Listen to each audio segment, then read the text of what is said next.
My name is Harper Rodriguez, and I'm 34 years old. What I'm about to tell you will shock you to your very core, but before I reveal what happened at that Christmas dinner that changed everything forever and turned my entire family's world completely upside down, you need to understand the woman I used to be and the devastating secret I carried for 18 long months that nearly destroyed my sanity. I was the family disappointment, the daughter who never quite measured up to expectations, the one who made all the wrong choices according to my mother, Patricia Rodriguez, and her rigid standards of success.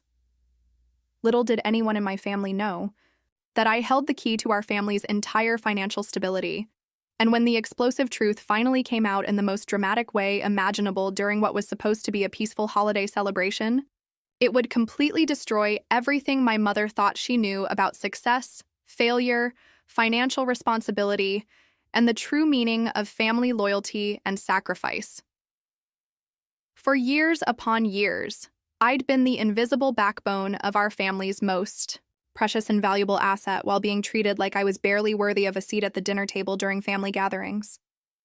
What I didn't know at the time was that one single cruel comment would finally give me the courage and determination to reveal a secret so earth-shattering and shocking that it would turn our family dynamics upside down forever and expose years of lies, manipulation, and false assumptions. The legal document hidden deep in my home office desk drawer contained information that would vindicate me in ways I never could have imagined possible, but the journey to that moment was filled with incredible sacrifice, public humiliation, and a strength I didn't even know I possessed deep within myself. Have you ever been in a situation where your family completely underestimated your contributions while you quietly held everything together behind the scenes, making enormous sacrifices that nobody ever recognized or appreciated? I'd love to hear about similar experiences where the underestimated family member turned out to be the most important and crucial one, because what happened to me during that unforgettable Christmas dinner proves beyond any doubt that sometimes the people who dismiss us the most harshly are actually the ones who depend on us the most desperately, even when they have absolutely no idea what we're doing to protect them from complete financial ruin. I grew up in the affluent suburb of Westchester County, New York, in one of those massive, sprawling colonial houses that practically screamed old money, family tradition, and generational wealth to anyone who drove past our perfectly manicured property. The house at 247 Elm Street had been in my mother's family for 3 full generations, passed down from grandmother to mother to daughter like a sacred family heirloom, and it had become the absolute crown jewel of her entire identity and social standing in our wealthy community. Every single family gathering revolved around that magnificent house with its impressive architecture and expensive furnishings. Every major decision was made in its formal dining room with the massive crystal chandelier hanging overhead like a symbol of our family's supposed success and prosperity. And every achievement by any family member was carefully measured against its mahogany-paneled standards of excellence that had been established decades before I was even born into this complicated world of expectations and disappointments. My older sister Amanda was absolutely everything my mother wanted in a daughter, and so much more than I could ever hope to become in her eyes. She'd graduated summa cum laude from Yale Law School with honors and distinctions, married an incredibly successful investment banker named James Morrison, who came from old Connecticut money and had extensive connections throughout Wall Street and the financial world, and produced 2 perfectly behaved grandchildren who spoke French fluently and played piano at a level that would impress audiences at Carnegie Hall. My younger brother, Michael, had followed perfectly and precisely in our late father's distinguished footsteps, becoming a highly respected cardiac surgeon at the prestigious Mount Sinai Hospital in Manhattan, with a thriving Park Avenue private practice that catered exclusively to New York's wealthiest elite and most influential families who could afford the best medical care money could buy. Then there was me, Harper Rodriguez, the family's greatest disappointment and constant source of embarrassment and shame in my mother's carefully constructed social world. I was the daughter who had somehow gone wrong, despite having every advantage and opportunity handed to me on a silver platter throughout my privileged childhood and adolescence. The mystery that would change everything forever and expose the shocking truth about our family's real financial situation began exactly 3 months before that fateful Christmas dinner, when a professional courier arrived at my tiny Queens apartment with a thick manila envelope that required my personal signature and positive identification. Inside that envelope were legal documents that would completely shatter everything I thought I knew about my family's financial situation, my late father's business dealings, and most importantly, his true feelings about each of his children, and their respective characters, values, and contributions to the family legacy. What I discovered in those documents would prove that everything my mother believed about success, failure, and family worth was not only wrong, but devastatingly backwards. The amended will, trust fund documents, and handwritten letters from my father would reveal that the daughter she considered her greatest failure was actually the one he respected most, and that her perfect children weren't quite as perfect as MC. She believed them to be in his eyes. Little did I know that Christmas 2024 would become the stage for the most explosive family confrontation in our family's long history, and that my mother's cruel words would trigger a legal and emotional avalanche that would change our family dynamics forever and expose years of hidden truths that would shock everyone present. I had taken a dramatically different path from my successful siblings, and my mother never let me forget it for even a single day of my adult life.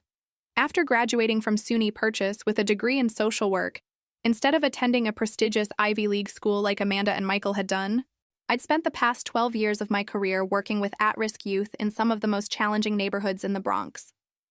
While my siblings were climbing corporate ladders and accumulating impressive wealth in Manhattan penthouses and exclusive neighborhoods, I was helping teenagers navigate the complicated foster care system, fighting tirelessly for better funding for desperately needed community programs, and working countless hours of overtime without any additional pay to ensure that kids who'd been abandoned and forgotten by everyone else in their lives had at least one person in their corner who genuinely cared about their futures and well-being.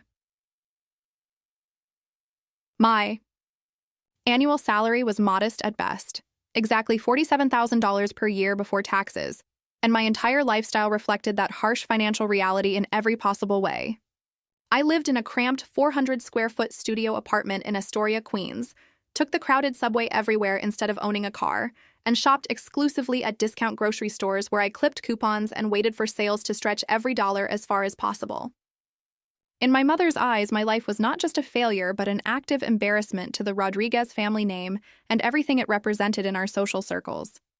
She'd built her entire social identity around having successful children who reflected well on her parenting and family values, and I was the glaring exception that she could never quite explain to her country club friends without visible discomfort. Harper's always been different, she'd tell her friends with that particular tone that managed to sound sympathetic while dripping with disappointment and barely concealed shame. Some children just don't have the drive to succeed like their siblings, no matter what opportunities you give them. We gave her every advantage, the best schools, the right connections, but she chose to throw it all away to work with those people. The way she said "those people" when referring to the children I helped made my skin crawl with disgust, but I'd learned to endure it in silence rather than create family drama. What made her constant dismissal even more painful and ironic was that she'd say these hurtful things while standing in the kitchen of the very house that I secretly kept from foreclosure, completely unaware that her disappointing daughter was the only thing standing between her and complete financial ruin. The bitter irony wasn't lost on me. The daughter she was most ashamed of was literally keeping her from becoming homeless. But she had no idea, because I'd made the conscious decision to handle everything quietly, without fanfare, recognition, or any expectation of gratitude from anyone in my family. The central object that would change everything forever and expose the truth about our family was my father's amended will, which I discovered had been locked away in a safe deposit box at Chase Manhattan Bank for over 2 years since his death. Unlike the will that had been read to the family after his funeral by the family lawyer, this secret version contained shocking provisions that would devastate everyone, especially my mother, who thought she understood my father's wishes and values. My father, Dr. Eduardo Rodriguez, had been a successful cardiologist with a thriving practice, but what the family didn't know was that his final years had been marked by devastating financial setbacks that he'd carefully hidden from everyone, to protect their feelings and preserve the family's reputation in the community. His medical practice had been hit with multiple malpractice suits in his final years, totaling over $800,000 in settlements and legal fees that had drained his savings and retirement accounts. His investments in a promising medical device startup had gone completely south when the company was investigated by the FDA for falsifying clinical trial data and manipulating safety results. Most devastating of all, he'd used the family home as collateral for business loans that were now in serious default, meaning the house we all thought was owned free and clear was actually mortgaged to the hilt with payments of $4,200 every single month. The mortgage that my mother assumed had been paid off years ago was actually behind by several months when my father died, and the bank had been sending increasingly threatening notices about foreclosure proceedings directly to the house.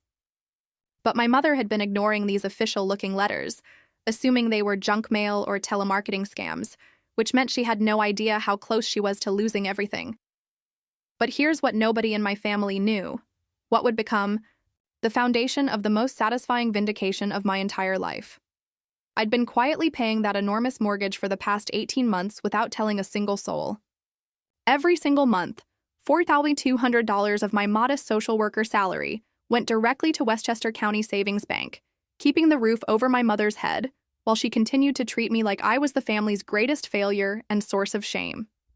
The decision to start making those payments had come after I received a desperate phone call from the bank's foreclosure department in June 2023. They'd been trying to reach my mother for months about the missed payments, but she'd been screening her calls and ignoring their messages. When they finally tracked down my contact information through my father's estate paperwork, they gave me exactly 30 days to bring the account current, or they would begin formal foreclosure proceedings on the house that had been in my family for 3 generations. I'll never forget that moment of terrible clarity when I realized I had an impossible choice: let my mother lose the house and face complete public humiliation in her social circle, or sacrifice my own financial security to save the family legacy while knowing I'd never receive any credit, recognition, or even basic gratitude for making such an enormous sacrifice for people who treated me poorly. The sacrifice required to make those mortgage payments was more devastating and life-altering than anyone could possibly imagine or understand.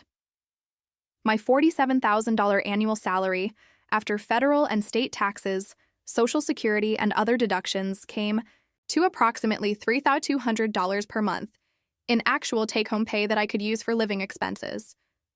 The mortgage payment of $4,200 meant I was actually paying $1,000 more than my entire monthly income just to keep my mother's house out of foreclosure and preserve her social standing in the community. To make this financially impossible situation work, I'd been forced to completely transform my life and take on additional work that consumed every spare moment I had. I'd taken a second job working weekends at a crisis intervention hotline, spending my Saturdays and Sundays listening to people in emotional distress and talking them through their darkest moments, which added another $800 per month to my income, but left me emotionally drained and exhausted. I'd also started doing freelance grant writing for nonprofit organizations in whatever spare time I could find between my regular job and weekend work, which brought in another $500 to $600 per month when I was lucky enough to find clients who could pay decent rates for quality work. Even with these additional income sources that had me working 7 days a week without any breaks or time for rest, making the mortgage payments meant living a life of extreme frugality that bordered on actual poverty despite having a college degree and professional career. I ate ramen noodles, peanut butter sandwiches, or plain pasta for dinner most nights because I couldn't afford real groceries with vegetables, meat, or fresh ingredients. I bought all my clothes exclusively from thrift stores and garage sales, hadn't purchased anything new in over a year, and hadn't taken a vacation, weekend trip, or even a single day off for personal enjoyment in over 2 years because I simply couldn't afford to stop working. My studio apartment in Queens cost $100 per month, which was the cheapest I could find that wasn't in a dangerous neighborhood, and after making the mortgage payment, that left me with barely $200 for groceries, utilities, transportation, and every other expense in my life. There were months when I had to choose between buying groceries and paying for my Metro card to get to work, times when I walked miles to avoid subway fare, and weeks when I lived on whatever free food I could find at work events or community meetings. The psychological and emotional toll was even worse than the financial strain that was slowly destroying my health and sanity. Every month when I transferred that $4,200 to the bank, watching my account balance drop to almost nothing, I was reminded that I was sacrificing my own financial security, my future, and my well-being for a family that viewed me as their greatest disappointment and treated me with casual cruelty. I'd lie awake at night wondering if I was making the right choice, especially when my mother would make her regular phone calls filled with casual comments about my lack of success, my poor financial judgment, and my inability to build a stable, prosperous life like my siblings had done. The irony was suffocating and became more painful with each passing month. She was constantly questioning my financial responsibility and life choices, while I was literally keeping her from losing everything she held dear. The emotional weight of carrying this secret while being treated as the family failure was pushing me toward a psychological breaking point that I wasn't sure I could survive much longer. What made the situation even more complex and emotionally devastating was the mysterious circumstances surrounding my father's amended will and the secret trust fund that had been established without anyone's knowledge. The lawyer who'd contacted me about these hidden documents, Richard Steinberg, had been my father's Harvard roommate and closest friend for over 30 years.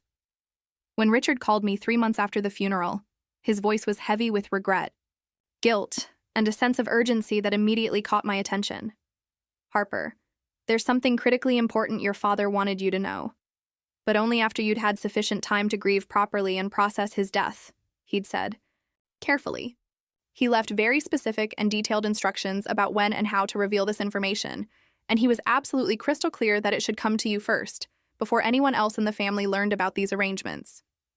The meeting at Steinberg's prestigious Manhattan law office had been surreal and completely life-changing in ways I never could have anticipated.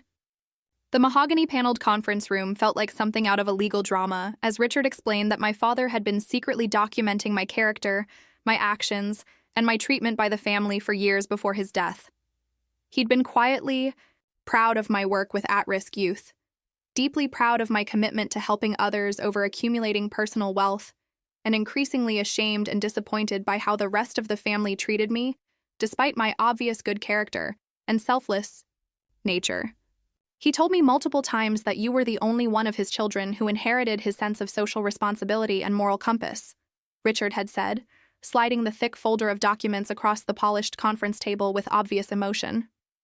He said that while Amanda and Michael were professionally successful and financially prosperous, you were the one with true integrity, compassion, and the kind of character he'd always hoped to instill in all his children. But the real revelation wasn't just emotional validation. It was financial and would prove to be the key to my eventual complete vindication in front of the entire family. My father had arranged for a secret trust fund that would activate only if I continued making the mortgage payments on the family home without being asked, without receiving any recognition, and without anyone knowing about my sacrifice. For every payment I made, the trust would reimburse me triple the amount, retroactive to the very first payment I'd made 18 months earlier. The account was managed discreetly by Steinberg's firm and had been accumulating interest and additional funds for all those months. When Richard showed me the current account balance on his computer screen, I nearly fainted from shock and disbelief. The trust now held $234,600, money that was legally mine, earned through my sacrifice and unwavering commitment to family, even when that family treated me with dismissal and cruelty. But there was much more to this elaborate arrangement that would make Christmas dinner even more explosive and dramatic than I could have ever imagined.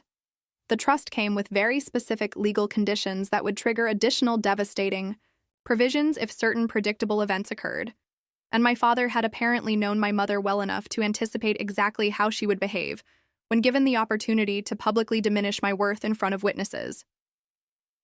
According to the carefully worded amended will, if anyone in the family ever publicly questioned my worth as a person, suggested I was financially irresponsible or incompetent, or implied that I was merely lucky to be included in family inheritance discussions, I would have the immediate legal right to claim full ownership of the family home, effective instantly without any waiting period or legal challenges. My father had essentially set up an elaborate test of character for the entire family, and based on my mother's consistent pattern of cruel behavior over the past few years, he had apparently suspected that she would eventually fail that test, in the most spectacular and public way possible. The amended will also contained my father's detailed handwritten assessments of each of his children, brutally honest evaluations that would completely devastate my mother when she learned what he really thought about the family dynamics he'd observed over decades of marriage and parenthood, what he'd written about me versus what he'd written about Amanda and Michael, would completely destroy my mother's entire understanding of success, failure, parental pride, and what actually mattered to him as a father and as a human being. His own distinctive handwriting. My father had documented years of observations about our characters, our values, our treatment of others, and our true motivations in life.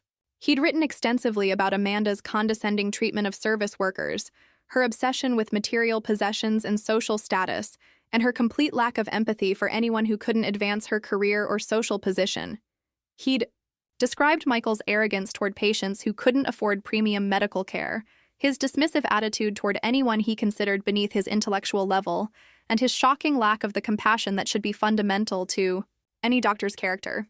But about me, he'd written pages of observations about my dedication to helping vulnerable children, my willingness to sacrifice personal comfort for others' well-being, and my consistent demonstration of the moral principles he'd tried to teach all his children. He'd noted specific instances where I'd given my own coat to homeless strangers on winter nights, worked unpaid overtime to help troubled teenagers, and quietly donated money I couldn't afford to families in crisis, never seeking recognition or credit for any of these actions.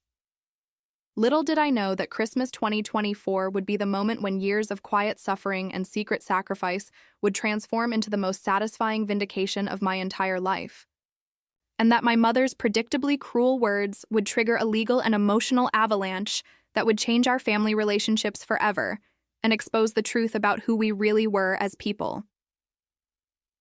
The weeks leading up to Christmas 2024 were particularly brutal and psychologically damaging, and I could sense that something significant and potentially devastating was building toward that holiday gathering, like a storm gathering strength. My mother had been calling me almost daily since Thanksgiving, not to check on my physical or emotional well-being or express any genuine interest in my work with at-risk youth, but to remind me in increasingly direct and hurtful ways of all the ways I'd failed to live up to her rigid family expectations and social standards. These phone calls had become a form of systematic psychological torture that I endured because I still held on to some foolish hope that somewhere deep down, she might eventually recognize my worth as a human being and acknowledge the sacrifices I was making for our family. "Amanda just bought a second home in the Hamptons," she'd say during one of these deliberately painful calls, her voice absolutely dripping with pride and making sure I understood the implicit comparison and my own inadequacy. "It's right on. The beach with ocean views cost $2.8 million. Can you imagine? James got another major promotion at Goldman Sachs, and they're talking about making him a managing director before he turns 40 years old. Can you even comprehend that level of success? And Michael's been featured in that prestigious medical journal again. You know, the one that only publishes the most groundbreaking cardiac research from the world's top surgeons. I just wish..." She'd trail off dramatically, but we both knew exactly what she wished with every fiber of her being. She wished I was anyone but me. What she didn't know, what made these conversations so psychologically devastating, was that while she was bragging endlessly about my siblings' financial success and making me feel like a complete failure as a human being, I was literally keeping her house out of foreclosure with money I earned by working 7 days a week and living like a person in poverty. The bank statements carefully hidden in my desk drawer showed 18 consecutive months of payments, each one marked clearly, property, 247 Elm Street, Westchester County. Each payment represented groceries I couldn't buy, clothes I couldn't afford, vacations I'd never be able to take, and a social life I'd sacrificed completely to keep my family's legacy and reputation intact. The emotional weight of this secret was becoming absolutely unbearable and was affecting every aspect of my physical and mental health. I'd developed chronic insomnia from the stress of managing my triple workload while listening to my mother's constant criticisms and complaints about my life choices. I'd lost 15 pounds because I often skipped meals to save money for the mortgage payment. And I'd become increasingly isolated from friends and colleagues because I couldn't afford to go out for coffee, grab dinner, or participate in any social activities that cost money. My coworkers at the youth center had started expressing serious concern about my appearance, my mood, and my obvious exhaustion, but I couldn't explain the real reason behind my physical and emotional struggles without revealing the devastating family secret I was protecting and the financial sacrifice that was slowly destroying my health and future prospects. During one particularly painful and devastating phone call in early December, my mother had gone further than ever before in expressing her disappointment and actively trying to make me feel worthless as a human being. I ran into Mrs. Henderson. "At the country club yesterday," she'd said, her voice taking on that specific tone she used when she wanted to inflict maximum emotional damage. "And she was asking about you, wanting to know how you were doing." I honestly didn't know what to say without completely embarrassing myself and our family name.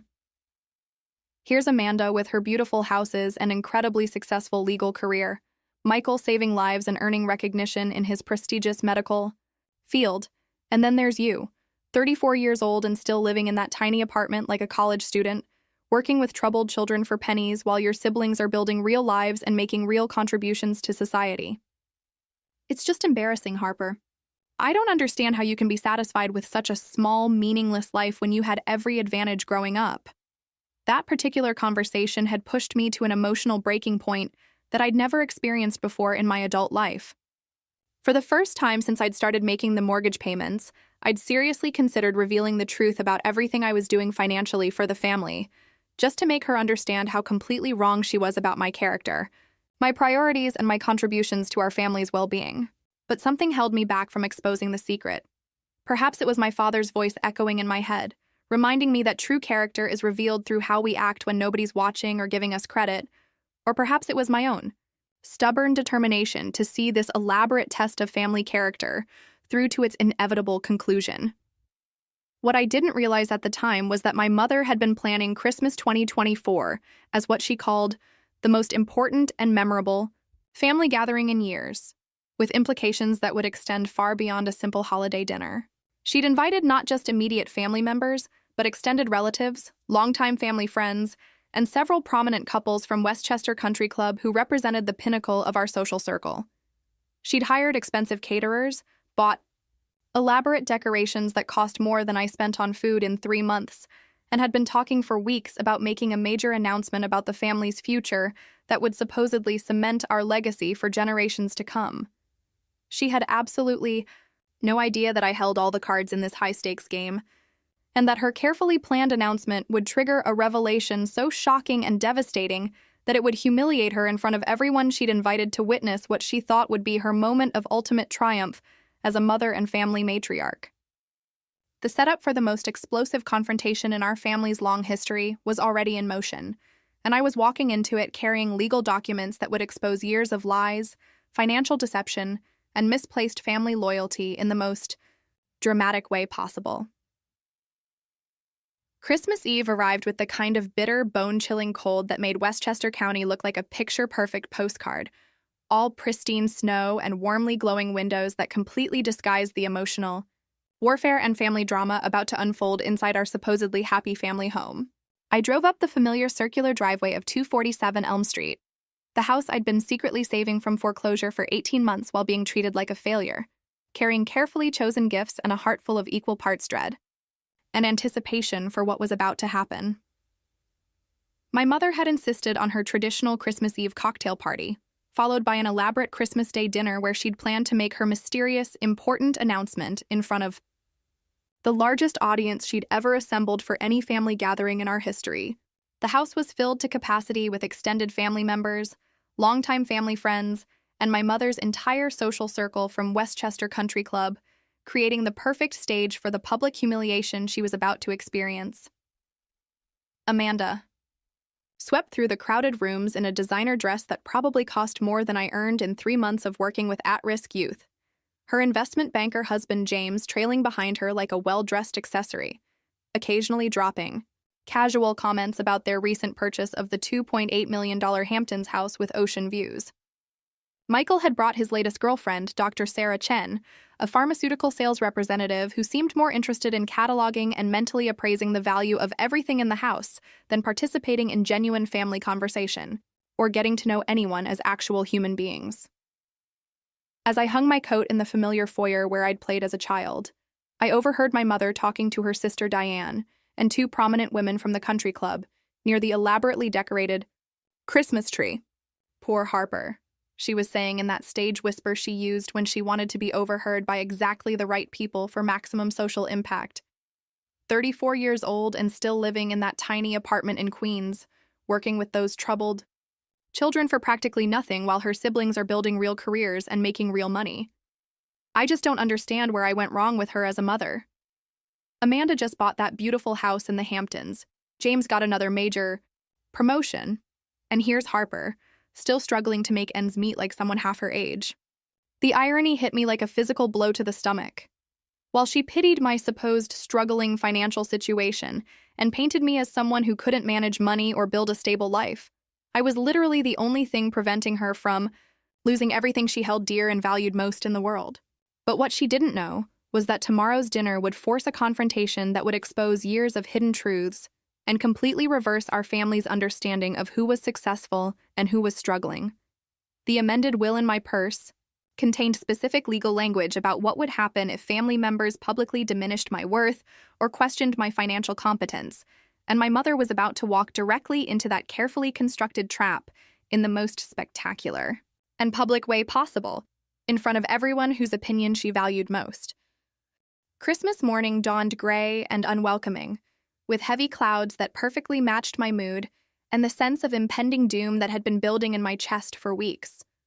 I'd barely slept the night before, my mind racing through all the possible ways this day could unfold, knowing that today would either vindicate everything I'd endured over the past 18 months or potentially damage family relationships beyond any hope of repair. The formal dining room was set with my grandmother's finest china, the same delicate pattern that had witnessed decades of family celebrations, arguments, and life-changing conversations throughout our family's long history in this house. My mother had truly outdone herself with the decorations and preparations, as if the abundance of gold ribbon, fresh flowers, and sparkling crystal could somehow mask the financial house of cards she didn't know she was living in. The irony wasn't lost on me that every beautiful detail she'd arranged was only possible because of the mortgage payments I'd been making in secret, keeping the roof over her head while she planned this elaborate celebration of family success and prosperity. Amanda arrived first with her picture-perfect family, her children immediately running to my mother with handmade cards and expensive gifts that had clearly been chosen by their nanny rather than their parents. The kids were polite but distant, more like small adults than actual children, trained to behave impeccably in social situations, but lacking any genuine warmth or spontaneity.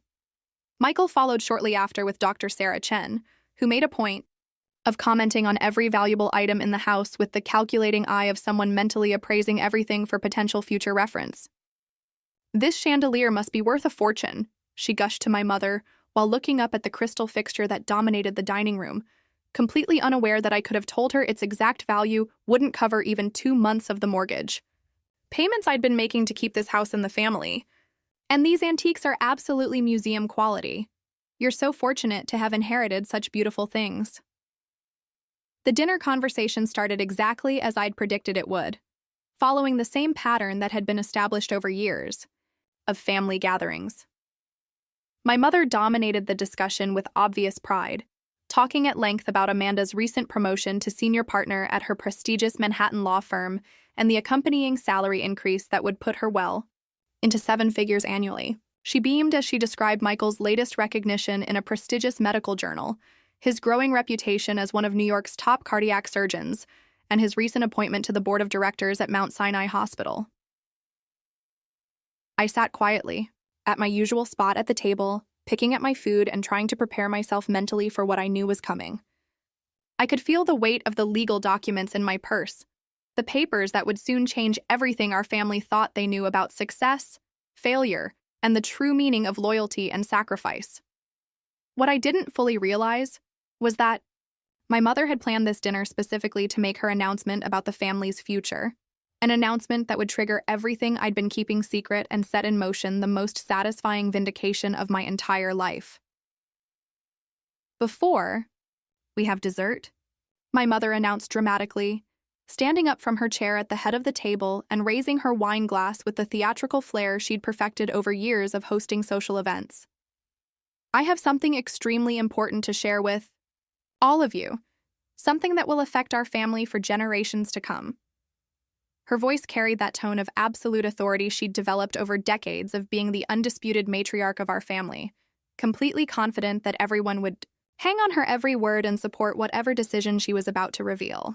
I've been thinking very seriously about this house, about our family legacy, and about what your father would have wanted for the future of everything we've built together over the years, she continued, pausing dramatically to make sure she had everyone's complete attention. The room fell silent except for the gentle clinking of silverware as people set down their forks and turned to focus on her words. I've decided that when I'm gone, this house should go to the children who've made the most of their lives, the ones who've built successful careers, accumulated real wealth, and established stable families that will honor the Rodriguez name for generations to come. Her eyes swept around the table, deliberately avoiding mine as she continued building toward her announcement. Amanda and Michael have proven beyond any doubt that they understand the value of hard work, financial responsibility, and the importance of building something meaningful with the opportunities they've been given. They've made me proud every single day with their achievements and their commitment to excellence in everything they do. The words hit the room like a bomb dropping from a clear sky. Amanda shifted uncomfortably in her chair, suddenly unable to meet anyone's eyes, while Michael looked down at his plate as if he could somehow disappear into the china pattern. Even they seemed to sense instinctively that something was terribly wrong with this announcement, though they couldn't possibly understand the full implications of what was about to unfold. But my mother wasn't finished with her cruel performance. She turned to face me directly, her expression a carefully crafted mixture of pity and disappointment that I'd seen countless times before, but never quite so publicly displayed. The look on her face was designed to make me feel small, insignificant, and ashamed of my life choices in front of everyone who mattered to our family's social standing. "Harper, you're just lucky to be here," she said, her voice carrying that particular brand of cruelty disguised as maternal concern that she'd perfected over years of making me feel worthless. "Your father and I always hoped you'd eventually find your way in life, but you've made your choices, and we have to accept the consequences of those decisions. This house represents success, tradition, financial stability, and family honor, qualities that require a certain level of achievement and responsibility that, frankly, you've never demonstrated in your adult life." The pause before that last phrase was completely deliberate, designed to sting as much as possible and ensure that everyone in the room understood exactly what she thought of me as a daughter and as a human being. What she didn't know, what would make this moment the most satisfying vindication of my entire life, was that those exact words, questioning my luck at being included in the family, dismissing my achievements, and suggesting I lacked financial responsibility, were specifically mentioned in my father's amended will as triggers for immediate legal action that would transfer everything she thought she controlled directly into my hands. The silence that followed my mother's cruel pronouncement was absolutely deafening, filled with the kind of tension that makes everyone hold their breath without realizing it.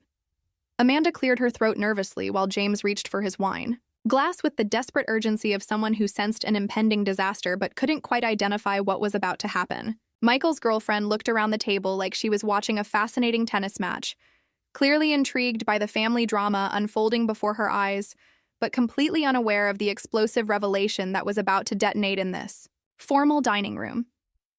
But I felt something I hadn't experienced in years of family gatherings, a calm, cold clarity that comes when you finally have the power to set things right and expose the truth that's been hidden for far too long.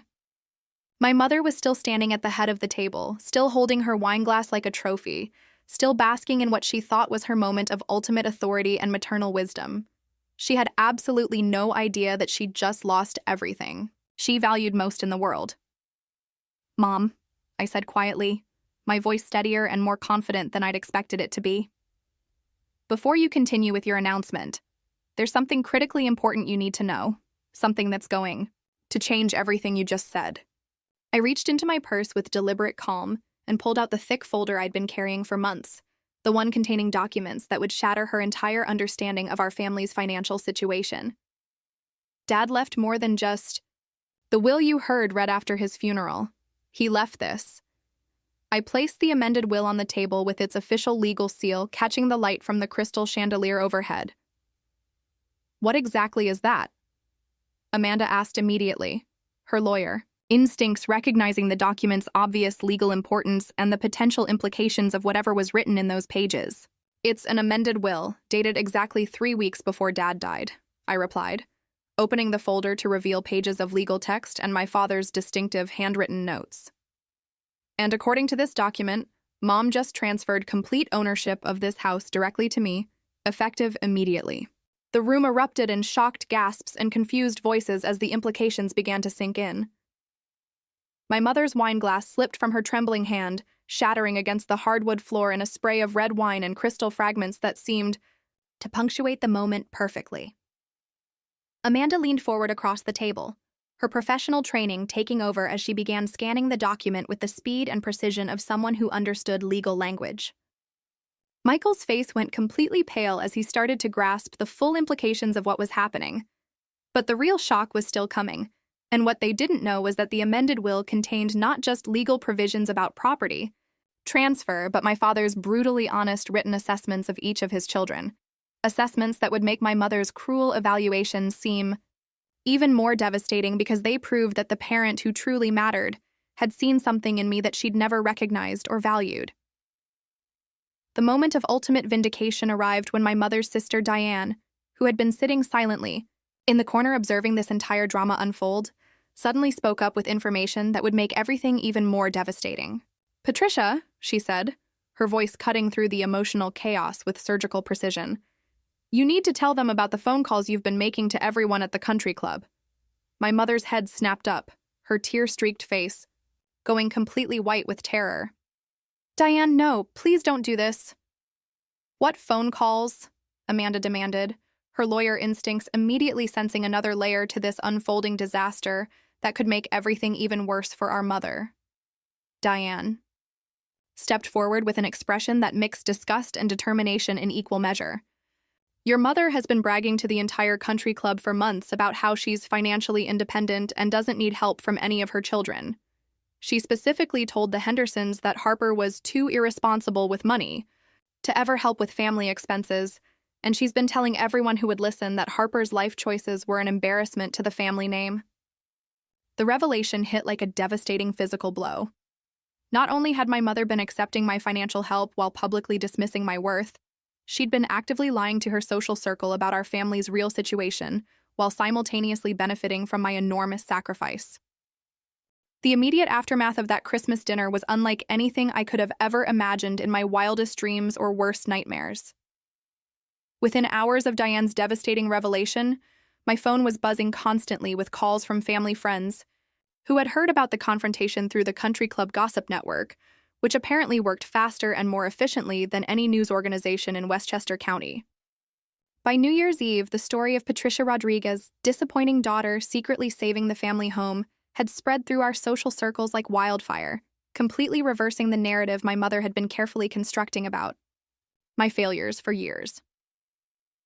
The legal transfer of the house was completed within a week, with Amanda handling all the paperwork, perhaps as her way of making amends for years of dismissive treatment and casual cruelty.